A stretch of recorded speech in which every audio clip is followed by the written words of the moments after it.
Hello, welcome everyone, and thank you for joining us today for No Going Back, UK Higher Education Post-Pandemic.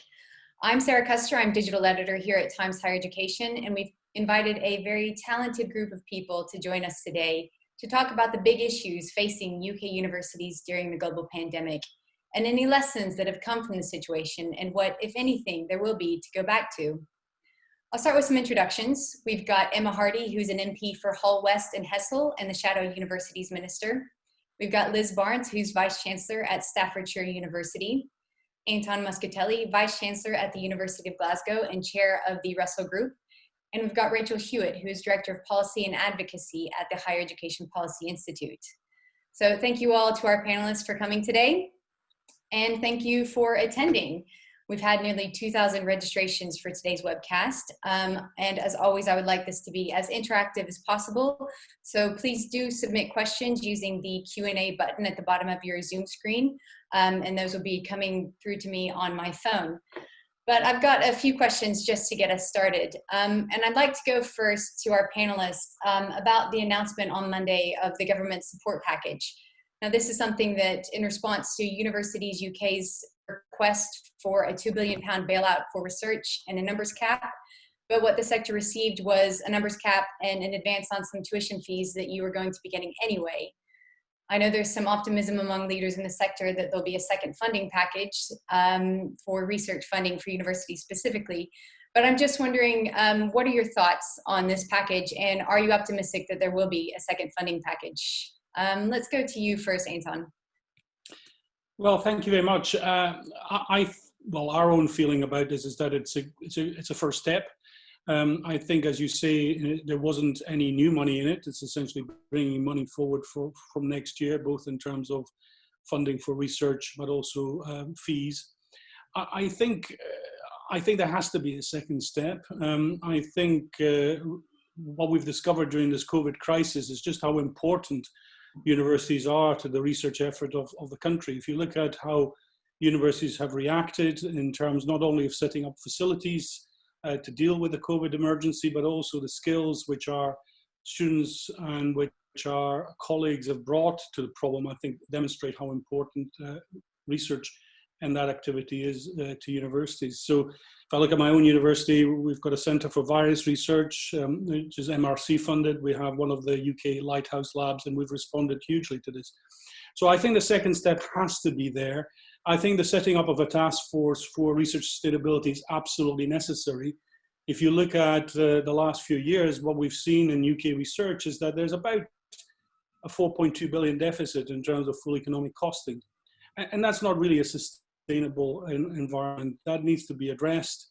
If the UK is to address its ambitions in R&D, and let's go back to the 11th of March budget, that's what that budget said, that it had to be an R&D drive to really drive productivity, to address important challenges such as the green agenda, sustainable growth in the climate emergency, leveling up. All of these things have to come through research and innovation. So I think that second step is really, really important. I want to go back to the R&D promises that we had pre-pandemic, but Liz, I'd like to get your reaction first to the government support package that was announced on Monday. Thanks, Sarah. I mean, it is a first step, and it's good to see conversations being opened. For a university like ours, our focus is less on the research package, and what is really important is that we're able to recruit students in September. And what we really want to see is a little bit of a follow-up, particularly around our key workers. We've pushed a little bit for a package around social workers, health workers and teachers, asking for grant support, extended grant support and fee forgiveness. And I think it's going to be key for a university like ours. But also, as Anton said, investment in innovation and enterprise. That's where we want to see the investment, because universities are going to play a key role in the economic recovery of the country. What about this 5% increase on projected enrollments as a number cap? I'm wondering, is that going to solidify a two-tier system where prestigious universities are able to attract the most successful students, or could this be a signaling of a more leveling out among providers? Rachel, what do you think? Well, I think the government have done what universities asked for in the case of the number cap. I mean, obviously it is quite a loose cap, given that, as you say, it's the 5% and it's based on forecasts and it includes things like international students. So I think it will be interesting to see how it plays out. There's been some predictions that we're going to see a real drop-off in home students studying this year. And I'm not sure whether that will play out to be the case. Actually, it might seem more appealing for home students to go and study at university rather than either starting out in the labour market now, or perhaps if they were thinking about going travelling, that might not be such an option. So I think it'll be interesting to see how those home numbers actually play out. But I think we need to be kind of cautious about what this student number cap might mean in a longer term, from a longer term. Cautious in terms of it being difficult to get rid of after we're out of the pandemic stress. Yeah, potentially. I mean, it was obviously the right thing to do in terms of it's what the sector asked for, and it's a positive move to try and stabilise some of the issues this year.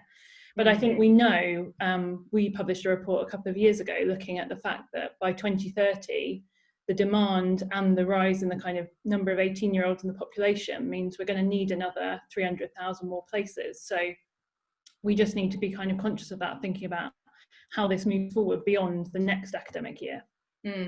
This was a concern about the student number cap being implemented, is that it would be very difficult to take away once it was in place.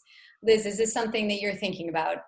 Yeah, absolutely, and we have to look at that really carefully. We're in an area where actually we have very poor progression of young people into universities, but we also have over 40% of mature students, and therefore any cap restriction could be problematic for helping our area to recover. But we also have a lot of partnerships with both private providers and FE colleges, and it's not clear what the impact will be in terms of the numbers there, because we've actually seen a sharp increase in applications for our partners this year. And so we do have some concerns about the student number control. And what's important is that the best thing about our sector is the diversity of our offer, and it's important that we protect that across the piece. Emma, I'm wondering if you could weigh in a little bit on the number caps that have been introduced in this government support package, and what you think the future of that would be or should be. Hi everyone, thanks for inviting me to join you all today. It's very difficult to argue against the number cap when it was something that the sector actually asked for in the University's UK proposal. However, criticisms were made at that time around this numbers cap. And as Rachel pointed out, it's based on forecasted figures and not actual figures. And one vice-chancellor I was talking to said it would be a much fairer system had it been based on, for example, the past 3 years of figures as an average overall, and then given a plus or minus 5% cap as a more realistic figure. The Vice-Chancellor I was speaking to gave an example of a university which had forecasted it was going to have an increase of 20% of domestic students. So their forecasted cap plus the 5% is actually an increase of 25%. So therefore, this fear around this two-tier system, I think, is exacerbated by the way the government are using the forecasted figures. But when I put this to Michelle, the university's minister, her response, fairly enough, was, well, that's what the sector have told us they want, and we've given them what they want. So it is quite difficult, as I say, to argue against. I think where's been a real disappointment is it seems the government's lack of engagement over the second half of the university's UK proposal, which I actually believe was the most exciting part, because I think Anton's right in terms of more money will be brought into research. They've got this research task force that's going to be commissioned soon to have a look at research, and it's clear from number 10 that research is something that they are very, very interested in. But the second half, the how do we rebuild and recover, and certainly areas like the area I represent, Hull, and similar, I'm sure, to Staffordshire, we're going to be looking at retraining and reskilling. And one of the biggest employers in our area for graduate jobs is the public sector. So actually investing in the public sector, investing in key workers, investing in people being able to retrain would be a really good way to for the government to try and fulfill its election promise around levelling up. So it was quite disappointing that nothing came through from the government on that. I would just urge wariness and a note of caution. In the conversations that I've had with government, and I have fortnightly conversations with the universities minister, there's been no indication of a second wave or a second wave of support coming. There's been talk of the task force into research coming.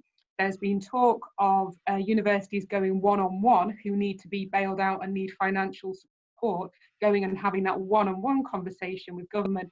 But I think the sector would be, well, my impression is the sector would be incorrect in believing this second wave of support is coming. But I'd love to be proven wrong, and if I'm proven wrong, then brilliant. But that's certainly the impression I'm getting. If you want one-on-one support, then you have to go to government for it. You're doing research, then there's indication that there's research money coming. But this idea that there's going to be this universal offer, and the conversations I've had were pushed back on quite hard, because it was felt with any universal offer, then it could be going to universities who don't actually need it. And I wouldn't be too surprised if the next question coming from government was about the amount of reserves that universities are holding right now before any talk of a universal offer from government. But as I said, I could be wrong. Yeah, I mean, I think that any support that will come on an individual basis will definitely come with trade-offs, and that was part of the measures that the government released, saying that if an institution finds itself at risk of closure, it will only intervene where it finds the case to do so as a last resort, and as a last resort, and in the instances that it does step in, it will assess the need for restructuring, and any action will come with attached conditions. So it sounds like to me that the government is still quite unwilling to intervene if a university is failing. So I'm just wondering if we could focus on this potential restructuring, and any action will come with attached conditions. Rachel, how do you read that particular part of the measures? In some ways, I'm not surprised, because that ties up a lot with the kind of rhetoric that we'd heard before about government bailouts. You know, they said it's absolutely not going to happen. We're not going to bail out a failing institution before this whole crisis. And I think, so I'm not surprised that that language hasn't necessarily changed, but I would be surprised if that would be how things would actually play out. Particularly, I thought that beforehand, and even more so now, when we're going to, you know, need our universities and not want to, for example, lose them as big employers in the area in which they're based, and all the benefits that come with having a university in the area. So I think it's unlikely that government wouldn't step in, but as you say, it's the kind of what strings come attached to that. I know there's been talk about potentially mergers and things like that coming into play. So yeah, it would be interesting to see. Yeah, Liz, I'm wondering if you could speak on that as the head of a post-92 institution. How are you reading this and a potential restructuring of the sector, where there might be more mergers or more of a push for institutions like yours to go to providing more applied courses rather than doing research? Well, I mean, if I start with the fact we do provide applied courses, that's what we've always done. We have a lot of vocational courses. We've worked on the basis that you don't get something for nothing. And so all of our scenario planning has been based on nothing coming in, and that we've got to be self-sufficient. I think the talk about mergers, we need to be careful. They're expensive. They come at cost.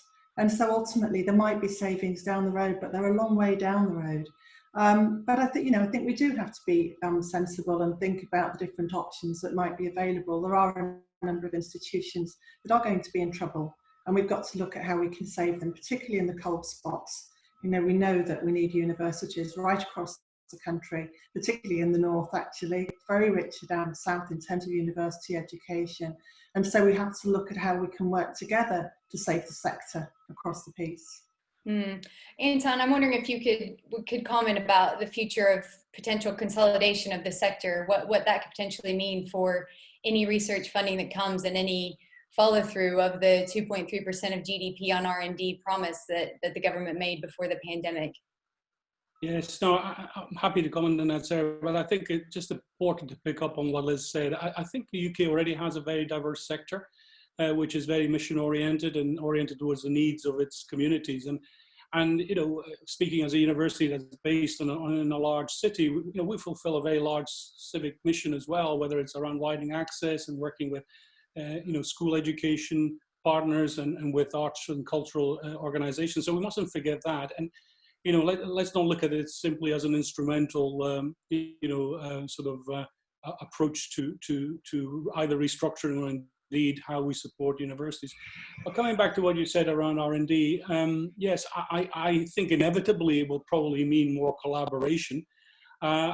Certainly, you know, in a report I did for Scottish Government last year, pre-COVID, actually many of the things that came out of that, which was around the need, particularly at a time of scarce resources, to try and get more collaboration across the sector, around regional partnerships is the right way forward, and we're committed to that. I would absolutely echo what's being said about, you know, strings attached. I don't particularly worry about strings attached. Frankly, any investment of public money requires the recipients of that investments to engage with the needs of society. So if, for instance, a commitment to invest more on research and innovation as a way of trying to address the issues the sector faces comes with strings along what does the country need in terms of those innovative industries that are going to create the employment, or as Emma said, what are the investments in skills for the NHS or for the public sector that we need, we have to respond to that. So I don't see an issue with that whatsoever. Emma, anything you wanted to add there? No, it's fine. Okay. Obviously, this is the situation that we're in, I think, points to perhaps a larger structural flaw that existed in universities going into this, which was a reliance on international student fees to supplement research. I'm wondering if there are any lessons learned here and what some alternative funding sources could be going forward. Is that for me again? Sorry, you have to. Sure, yeah, you can jump in. I was just kind of throwing it out there. Okay, cool. I do think the way that we talk about universities, or have been talking about universities for the past few years, is somewhat flawed. I think this idea that the free market will solve all our problems with universities, I don't actually believe is a really good way to for universities to evolve. I think it's created an awful lot of problems, and I think the government are going to have to step back in and reintroduce some sort of oversight or guidance around the university sector, because the free market ideology does not work when you have institutions that have such huge value to our country in terms of rebuilding and coming out of a crisis, but in terms of just their everyday impact on the regions in which they exist. And I've been talking about this a lot, the importance of the regional institution and anchor universities and how important they are to their local area, not just in terms of the local economy, because Anton just mentioned the work they do supporting people in that area. And obviously I talk about Hull University a lot because I know it well, but they do so much work with pupils in the schools right now. And in fact, they're sorting out equipment, digital equipment and training for pupils in some of our schools in the poorest areas in our city.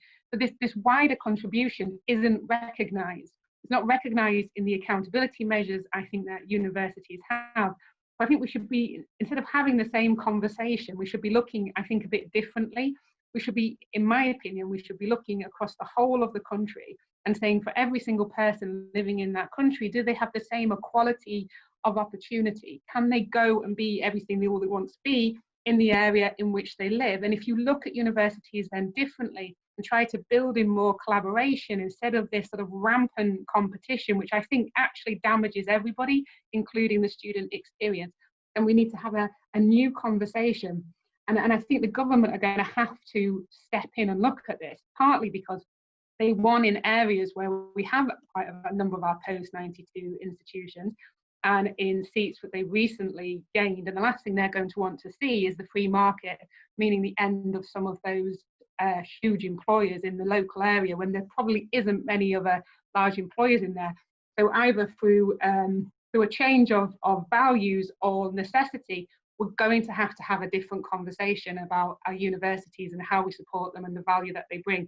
And I wouldn't be surprised if they aren't starting to have those conversations right now.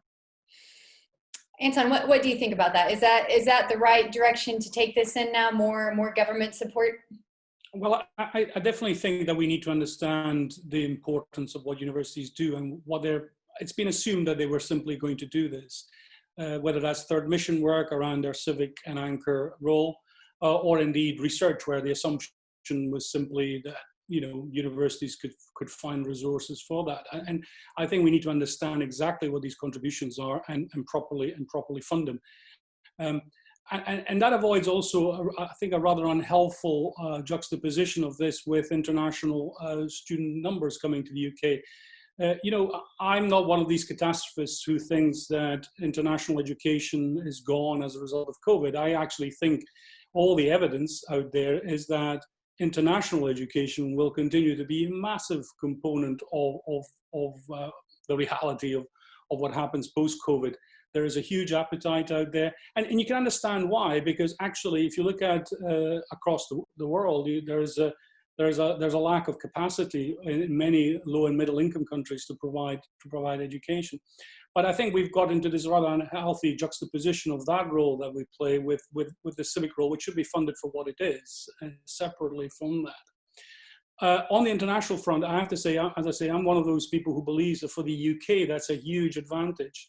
It provides a huge amount of soft power. It provides a huge amount of fantastic international linkages. And again, if we want to look towards economic recovery, that is going to be part of that economic recovery. And for us to simply say we're not interested in that would be an absolutely disastrous mistake. So actually, I think this might lead to a much more healthy debate about, let's properly fund third mission, let's properly fund research, but let's not throw out what is a hugely important international mission, which the higher education sector has built up over the last 20 years.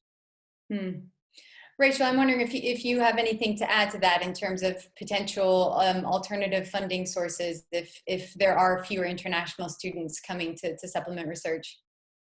Yeah, this is something that we'd actually been thinking about before this crisis happened. Just before this all happened, we published a report talking about the cross subsidies between teaching international students and research, partly in response to the proposals from Augur and tuition fees not rising in line with inflation, and the impact that that might have on actually the cross subsidies from international students needing to go on teaching home students. So I think although this crisis has really exposed this issue as critical and the need to kind of make sure that research is properly funded, I don't think it's just an issue that relates to this crisis. I think it's an issue that we need to think about long term and think about how that can work.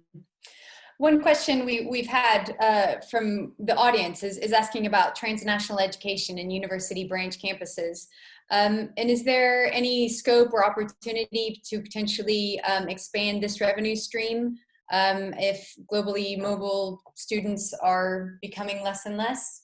Any views on that?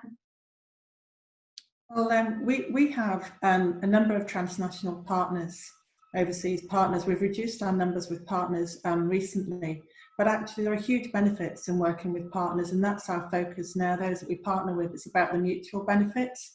If we can't actually connect students on campus, then we can connect them globally, digitally, and have them sharing projects, the same with staff. And of course, research is collaborative, and all of our research staff work with international partners.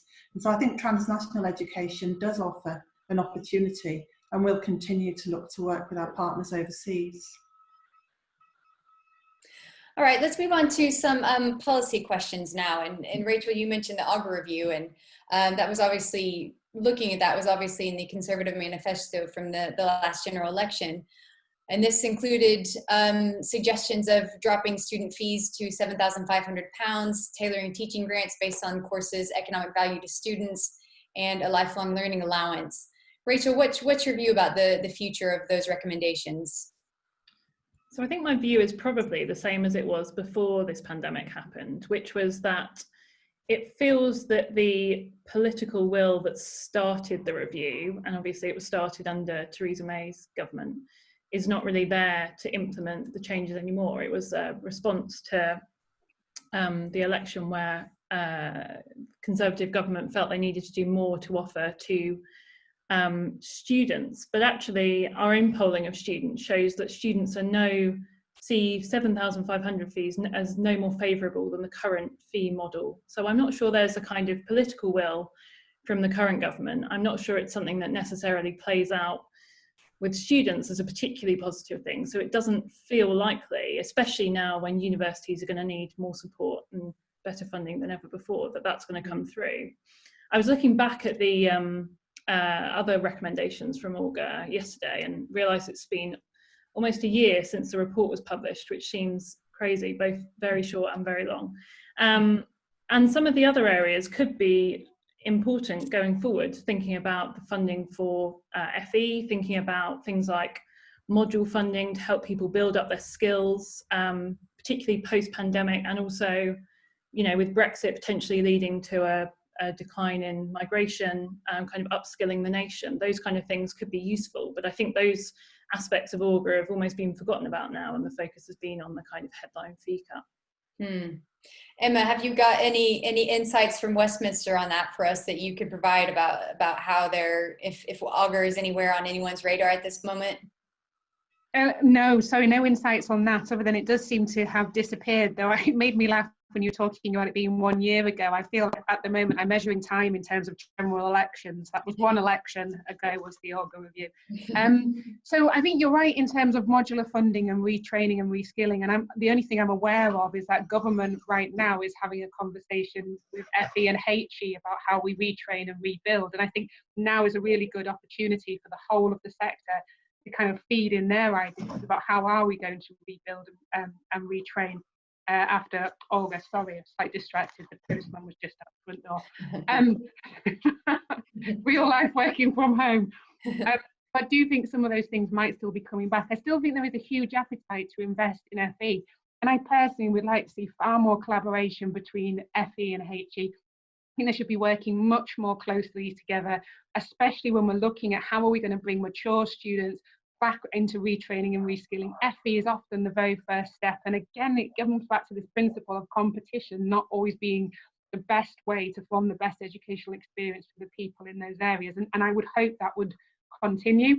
In terms of fees, I think you're right. There doesn't seem to be the political will there to drop the fees coming through. And there still seems to be this unhelpful language out there over that you can somehow put a value on a different degree, and so therefore one degree is of greater value than another. But one thing we're not talking about, which I'll be quite keen to talk about actually, is the how do we support the graduates who are graduating this year, the 2020 graduates. What's going to happen to those graduates? And I was quite keen for government to be looking at what further training or qualifications can be given to those 2020 graduates so they're not entering the job market at such a really difficult time. So it might be a time to start looking at, well, the postgraduate certificates, what else could be offered to keep supporting these.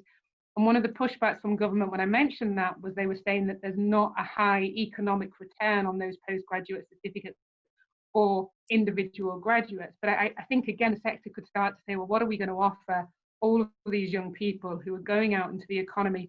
One college in Oxford told me that I think 38% of their students who'd been offered internships and employment have had them rescinded because of the crisis. So this is happening right across the country. So I'd be quite keen to sort of talk a little bit about that as well, and what the university's ideas are for supporting those graduates. Yeah, I'm wondering if Liz or Anton could come in on that and tell us about how you're planning to respond to that. Yeah, I'd be happy to. I'm chairing a group for our local enterprise partnership on the future workforce, and some of the conversations are around the kind of new workers that we'll need as we move forward, about how we can begin to upskill our local businesses and actually create the high-level skilled jobs that are required. But we're also talking about the opportunity for virtual internships and virtual placements that put less pressure on the workplace, but at least provide an opportunity for our graduates to actually start relating and collaborating with the workplace and open up opportunities as they come forward.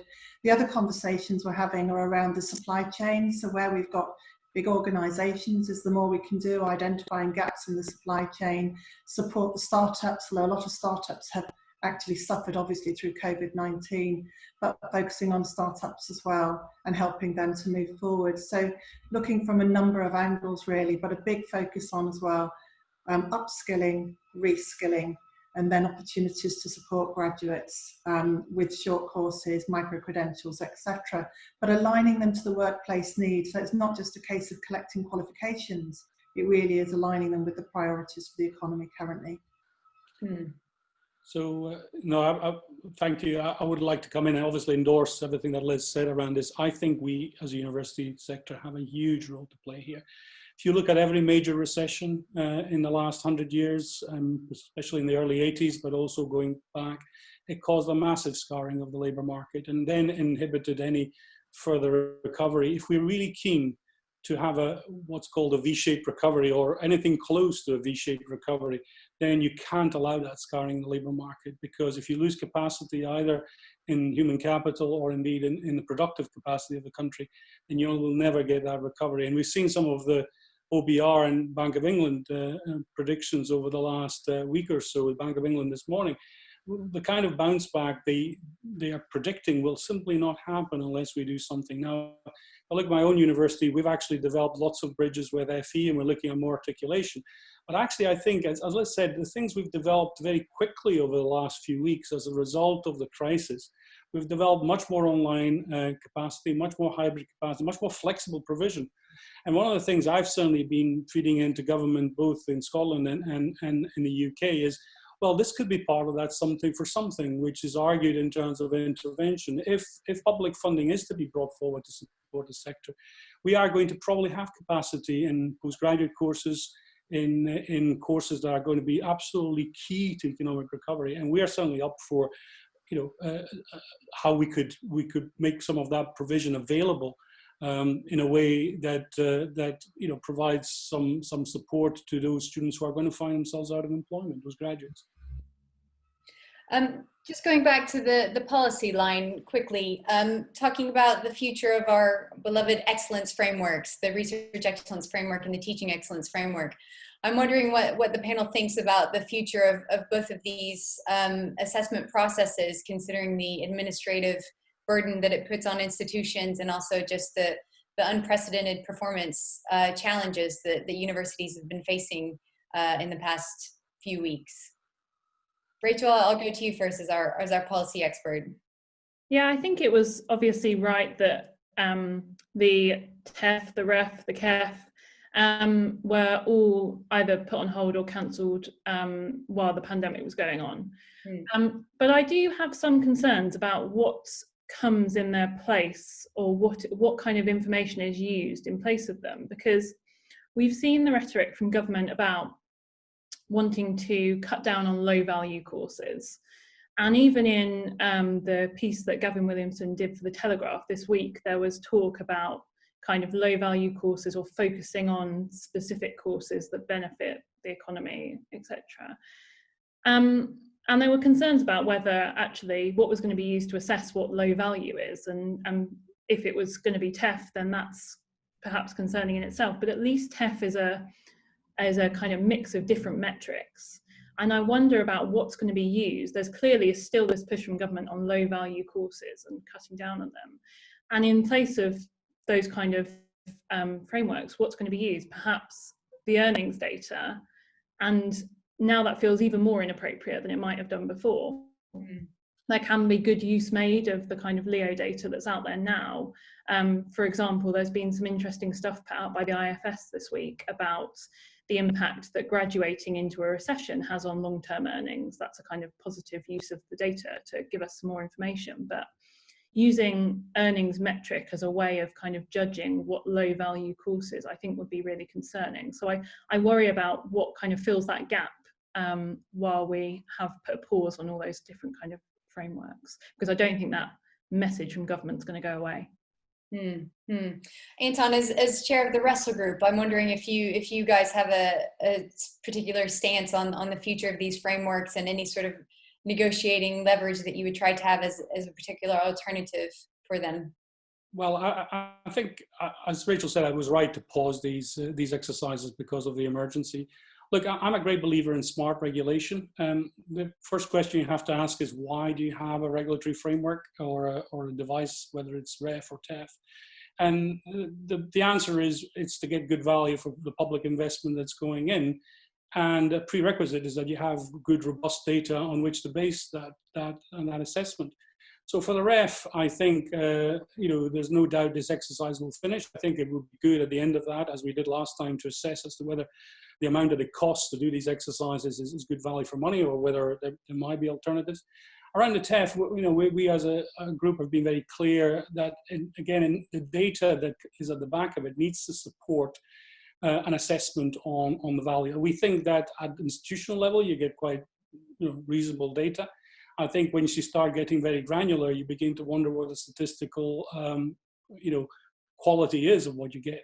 And then there's Rachel's key point, which is, what is the value the employment in which graduates go.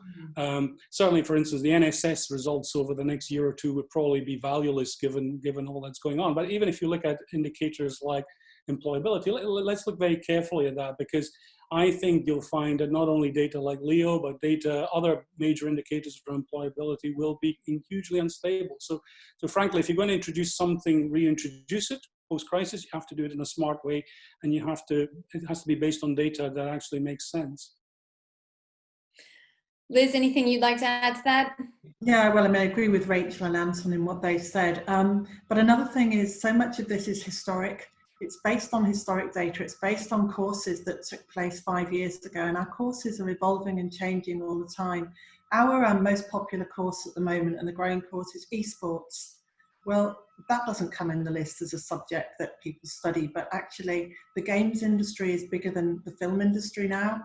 And so I'm not sure how useful historic data is sometimes in forecasting value of the kind of courses that students are taking today. And I think actually on the back of this, we're going to see the kind of subject students study evolve even further and more quickly than they have in the past, because the importance of digital technology is coming through loud and clear now.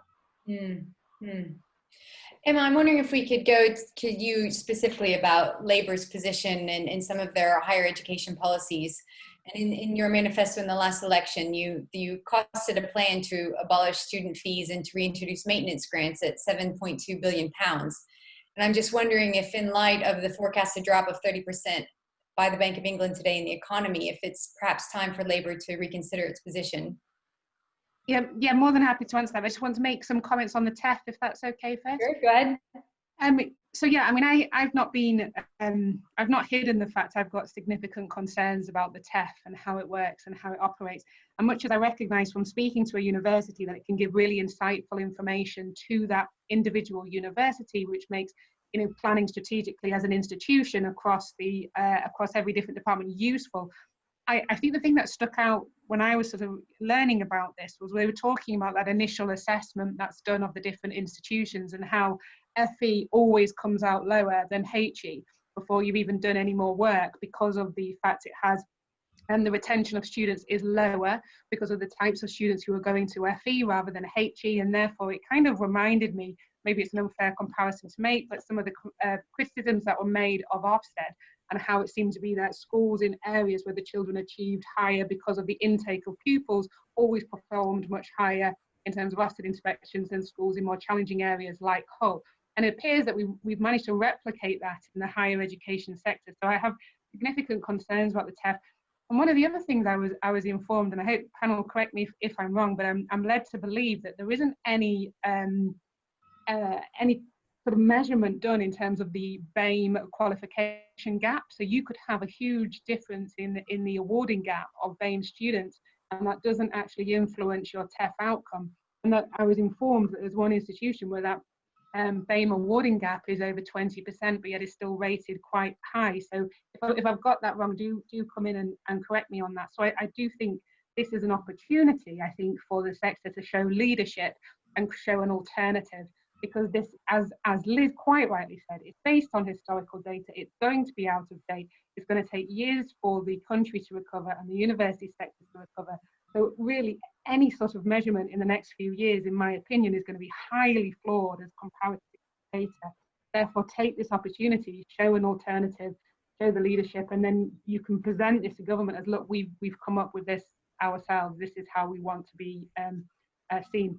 In terms of Labour's stance on anything, it has to be very careful, because we're 4 years away from a general election, of making any sort of commitments on anything. But the only thing I will say about this at the moment is the, just from Keir's leadership election campaign, he was still talking about free education and free tuition.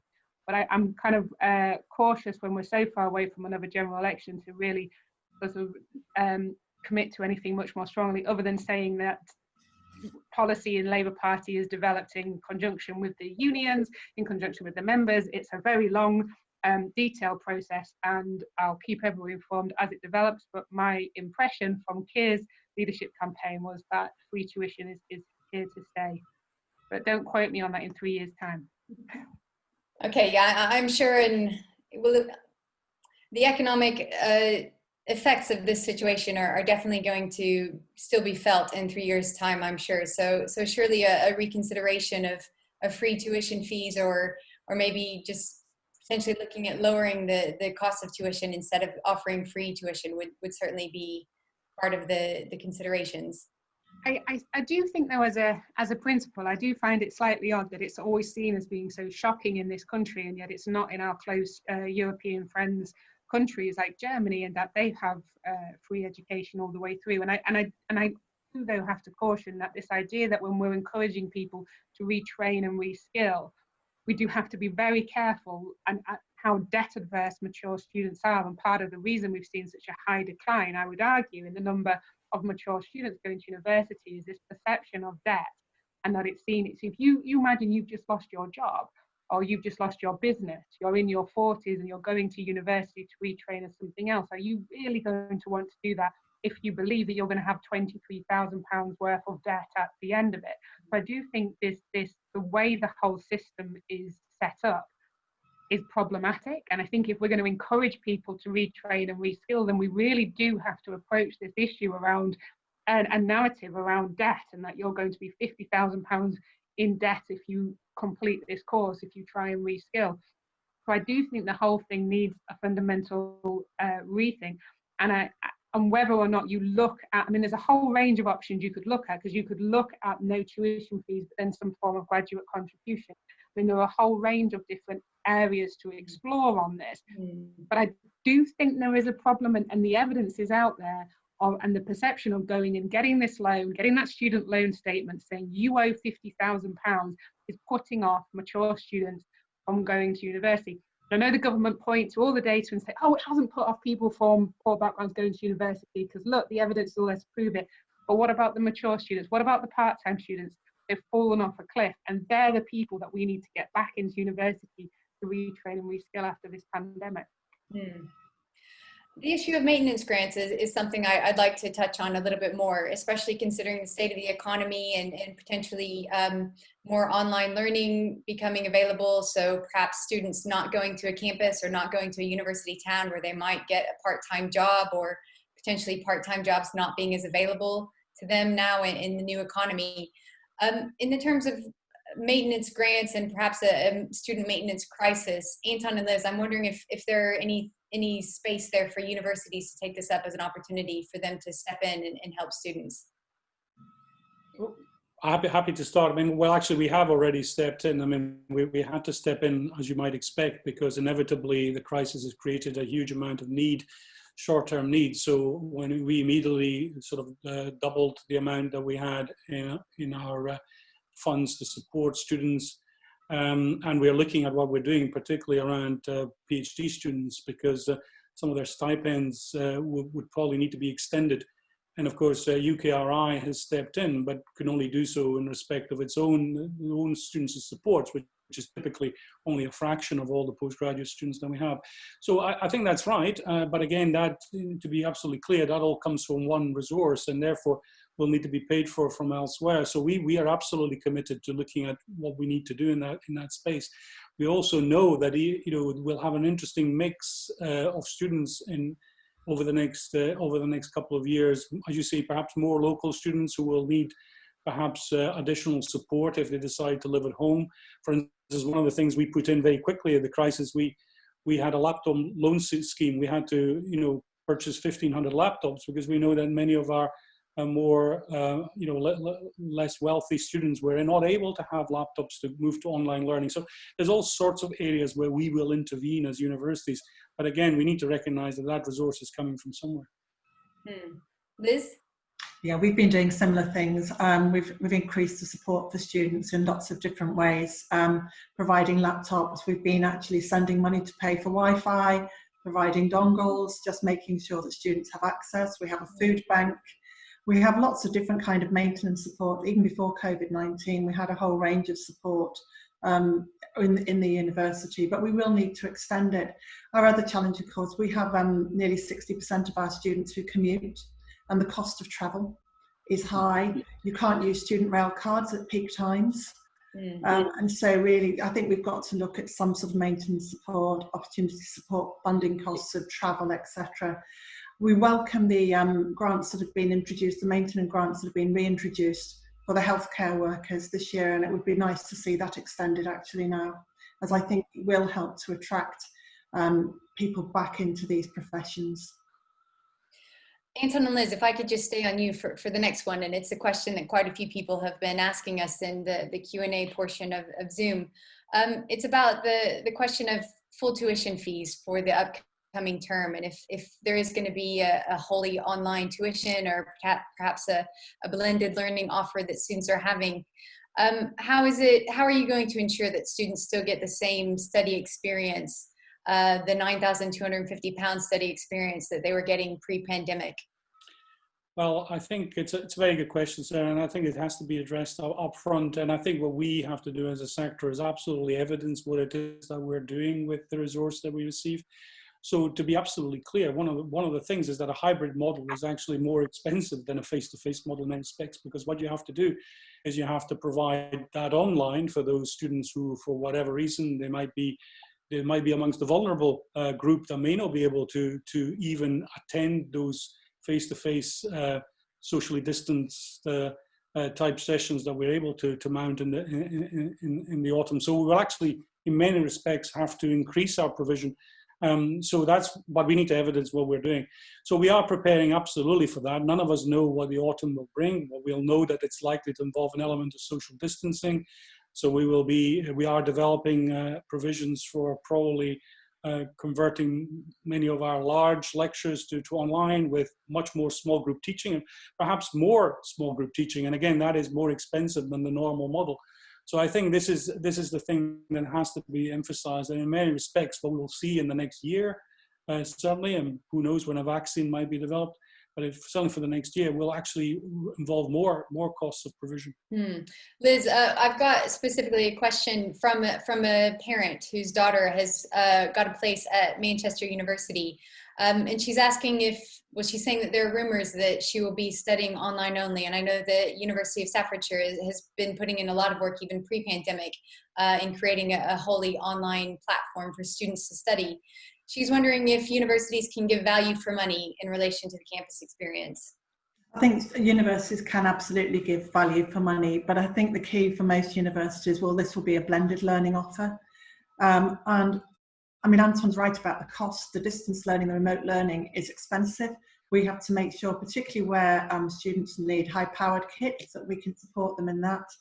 Transferring a lot of the lab-based learning and developing tools and the techniques online is very difficult.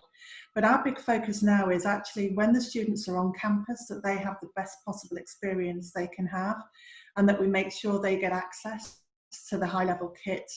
Now, we'll have to do that in smaller groups with the social distancing, so there'll be costs there in terms of the staff-student ratios. But I think from the feedback I'm getting from some of our students at the moment is that they're having a really good student experience online. They're getting a lot of one-to-one support and tuition where they need it, but they've also developed really strong learning communities using the digital technologies available, things like Blackboard Collaborate and Teams. But it takes a lot of effort from the tutors, so it isn't cheap. So I would say yes, going to university, whichever one, you can still get a fantastic experience online, because our staff are just putting in so much time and effort to making sure that they can make it a good experience for students, and they are looking after them on a one-to-one basis, probably more so than they get on campus, I would suggest. I'm sure transferring their kind of emergency online courses that they developed as soon as the crisis hit and kind of evolving them is something that's on a lot of university leaders' minds right now. But Liz and Anton, I'm wondering if you could illuminate for us a little bit your contingency plans. What kind of questions are you asking yourselves for the next month, the next 6 months, the next year? Anton? Well, I mean, so many. We have so many different scenarios, because it'll depend on the mix of undergraduate and postgraduate that we will have and where we will have to put our resources. As Liz said, some of the problems are actually quite difficult to solve without quite considerably more resource. Lab-based subjects. There's a certain things that you can do in the virtual sphere around lab-based education, but most likely for many will involve actually working with much smaller groups around labs and working around, perhaps even a longer day. It's a longer teaching day. So these are all the kind of scenarios we're looking at. And we're also looking at the possibilities, of course, of starting courses at different times of the year to ensure that we will have the capacity in our buildings to operate in a socially distanced way. So it's one of the most complicated and complex logistics operations I think we've ever had to go through. But then again, I go back to where we started. In 2 or 3 weeks, most of our universities have achieved things that we didn't think we could probably achieve in a matter of 1 or 2 years, and we put that in place in a couple of weeks. So it shows you when there is a burning platform, just how quickly you have to adapt. Liz, what about you? What sorts of questions are you and your leadership team asking yourselves for the next 6 months or year? What we're doing is we're looking at the sort of the here and now. How do we recover very quickly, and what will September look like? And then beginning to think about, say, really any focus on campus. As when students are on campus, we cover the parts of the course that they can't cover as well remotely. We're looking at blocks of learning. We're looking at how we can rotate students on and off campus through split shifts or through students coming on for 1 day or 2 days a week. We're also thinking about our flexibility. How readily could we respond again if we have another lockdown? So we're having to sort of work on all the different scenarios, and within that we're looking at how we design our courses now, whether modules are still the best way or whether we're looking at the overall learning outcomes across a year, and just thinking more about the totality of the experience and how to manage that. So just a whole range of thoughts, but actually all this fits into our planning anyway. We were looking at 2030 and thinking, how can we offer that anytime, any place, anywhere learning with a combination of on campus and remotely? Well, we've just had to move much, much faster towards that. But I think it's that ability to be agile. But our biggest worry at the moment is being able to describe for the students what their experience might be like in September. So I look forward to Sunday and having a little bit more understanding about what social distancing might mean to us and what we're going to have to put in place and invest in prior to students arriving in September. But we're preparing for a return of some sort. One thing that's been mentioned here a few times is the civic role of universities. And I know especially now the University of Staffordshire has been upskilling nurses. You've been testing ventilators. Anton, the University of Glasgow, is at the Center of Virus Research. So you're clearly proving your worth at this moment whenever the country is in very deep need for your expertise. I'm just wondering how can universities maintain that presence after this crisis is over?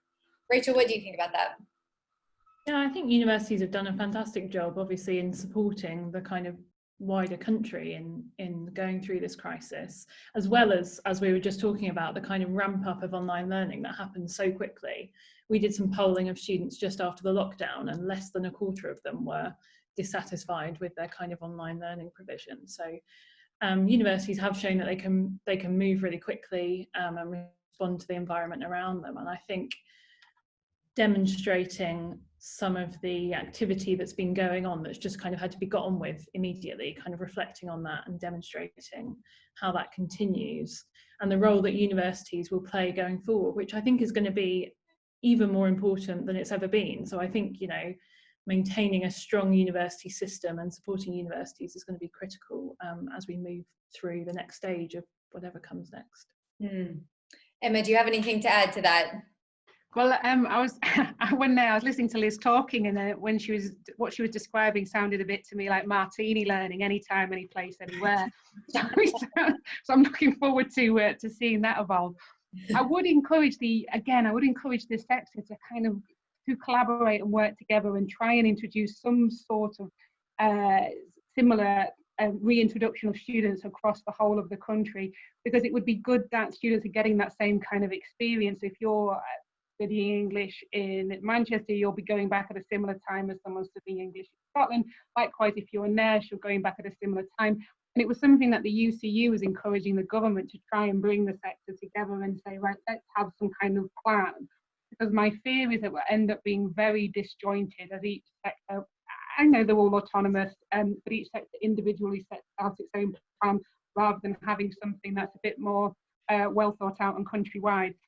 I was also really interested in Liz's point when she was talking about the barriers in terms of transport and being able to use passes. I do think one of the things COVID-19 has shown is the huge disadvantage some students have. I'm mentioning around laptops and connectivity, but the big thing we've not mentioned is actually having a space to learn in. Not all students have an adequate space in which they can sit and learn. They don't all have a desk at home or their own private bedroom. A lot of them might be in shared accommodation. There are huge barriers to learning that we need to start talking about a lot more. So not just transport, but actually and equipment, but there's many, many more. And I think, again, the sector could step in, and I would encourage once more the sector, when you start to look at reintroducing students, to be aware of those students who don't have an adequate learning environment at home. So if you're reopening your libraries or your learning spaces, let's maybe look at prioritising those spaces for some of these disadvantaged students who don't have that space at home to actually be able to sit and learn. Because I mean, there's no doubt the sector has done an absolutely incredible job and should quite rightly be incredibly proud of itself, but it does need to keep telling people, you know, kind of being a bit shy about your achievements is maybe not the best way to go forward. And I think sort of engaging a bit more in the local communities, engaging a bit more in the local media, telling everybody about some of the work that you're doing. You have to dig around quite deeply on Twitter to find some examples of what the universities are doing. I noticed I wrote an article recently telling everybody what you're doing. But you could start to shout about that a bit more, because I think if you are going to campaign effectively for more money from government, which is going to be very, very difficult when you're up against every other institution that is campaigning for money from government right now, you've got to get the public on your side. And so advertise your achievements maybe a little bit more than perhaps you do. Being shy isn't going to work this time. I don't know how many university vice-chancellors would be labeled shy, but yeah, I perhaps agree with them in terms of just university shouting more about their achievements.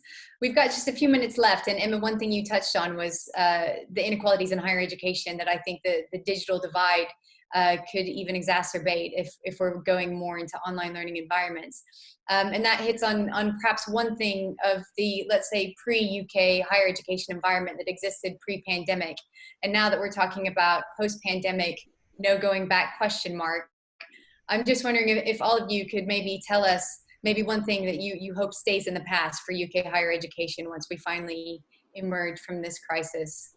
Anton, I started with you on the first question, so I'll start with you on this one. Well, I hope that we do. What we leave behind is any feeling that higher education isn't an absolutely integral part of society and the economic fabric of the country. I think what we'll discover is that we are absolutely key to that recovery, and indeed to our civic civic setting. I think everything that we've done, as Emma said, is having a huge impact, and I think there needs to be that greater appreciation in order to have a proper dialogue around some of the themes that we've discussed today. Thank you. Rachel, what should we leave behind? Well, I think there's been some kind of moves that have happened in the last couple of years that have kind of been sped up through the current pandemic. A couple of things, one of which is the kind of move to greater use of technology and kind of maximising the opportunities available from that. Some of the things around, say, contextual admissions. We've got a blog on Happy Today about, from Claire Marchant from UCAS, about how contextual admissions can be used more in this kind of current environment. So I think moving those areas forward, coming out of this pandemic would be great. Emma? Well, I won't talk about leaving behind, but I'd like to see more collaboration, more universities working together to support each other. I keep going back to, but I think this whole free market model of high competition is not effective and hasn't worked well for the universities or the students. And I'd be really keen to see, you've seen in this crisis, universities coming together and agreeing on, let's see more of that. Let's see more of universities working together. And I think also now we've seen and we've had exposed quite as starkly as it has the disadvantages that some students face. Let's have a collective and national effort to address it, not just from universities, but from government as well. And they're the two things I'd like to see going forward: more collaboration and more equality. But I'm an optimist. Very good. Liz, I'll give you the final word on this one. Thank you. Just building on what Anton said, I want us to move on such that higher education is recognised as having value far beyond the size of your wallet. Excellent. Well, thank you very much, Emma, Liz, Rachel, and Anton. I really appreciate you taking the time to speak with us today. We are certainly in uncharted territory, and there's no doubt that all of you are doing the very best that you can right now. I suspect the UK education sector will be very different in a year's time once this is all over, but we'll just have to wait and see. And thank you everyone for attending. THE has got a series of virtual events coming up over the next few months. The next one coming up is our academic salon on May 19th. So you can go to our events page to find out more information about that. In the meantime, thank you very much, and hopefully we'll see you soon.